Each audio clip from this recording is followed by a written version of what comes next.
Donc ici, c'est la pression partielle de A. La voici. La pression partielle de B, parce que c'est la fraction fois P. Il ne faut pas oublier. Et là, c'est la pression partielle de 1, de l'urée. D'accord. Donc, bon, là, ça ne nous intéresse pas. Ça nous intéresse pas parce que ça va pas participer dans le... Ça participe pas dans la constante d'équilibre. Ce qui nous intéresse, c'est ici.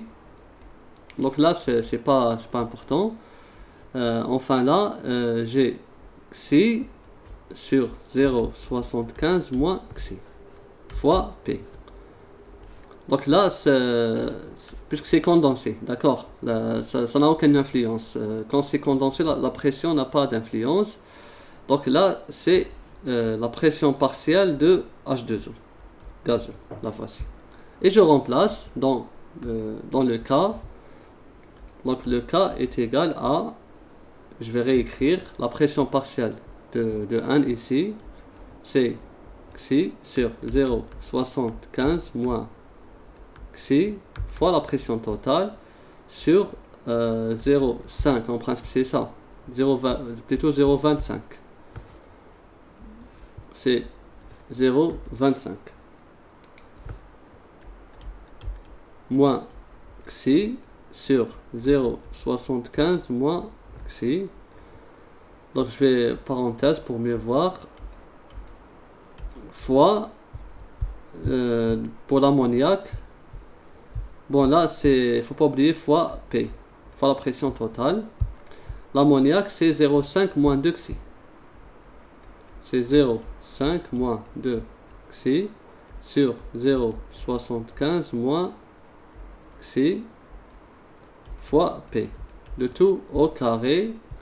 Voilà. Donc, bon, pour le P0, c'est pas la peine de réécrire parce que c'est une atmosphère.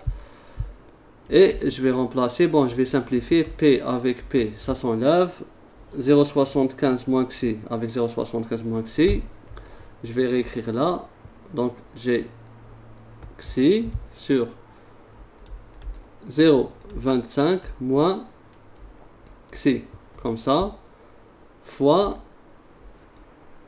0,5 moins 2 Xi au carré sur 0,75 fois, plutôt moins Xi au carré fois P total au carré. Voici la valeur. Là, je pouvais par exemple ici, juste en parallèle, 0,5 moins 2 Xi est égal aussi à,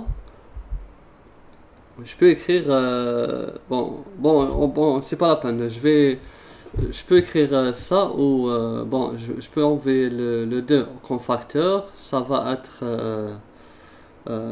donc non, on va laisser, c'est pas la peine de faire ça, parce que c'est la même chose, on va revenir vers, donc voici la relation, et je vais encore simplifier.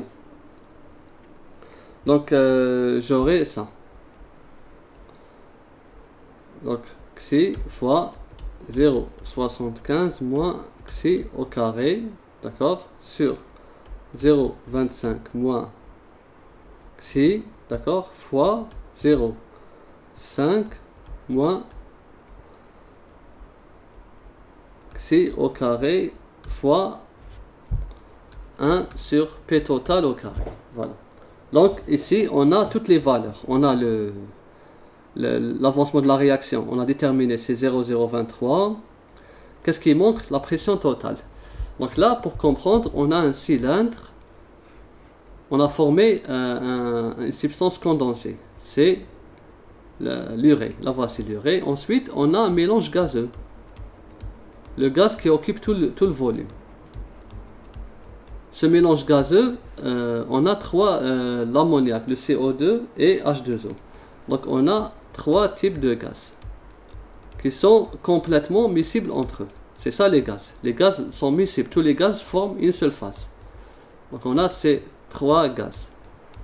Donc ici, pour comprendre, la pression totale est égale à la pression partielle de, on va dire de A, plus la pression partielle de B, plus la pression partielle de N. Voilà, un truc comme ça, voilà. Ou bien de N. Parce qu'on n'a pas le... ça. Donc voici la pression totale. Elle est égale à ça. Je peux pas la déterminer de là parce que j'ai pas les pressions partielles. Je les ai pas, je peux pas les déterminer les pressions partielles actuellement. Mais ces trois gaz, donc les trois gaz, se comportent comme un seul gaz parfait.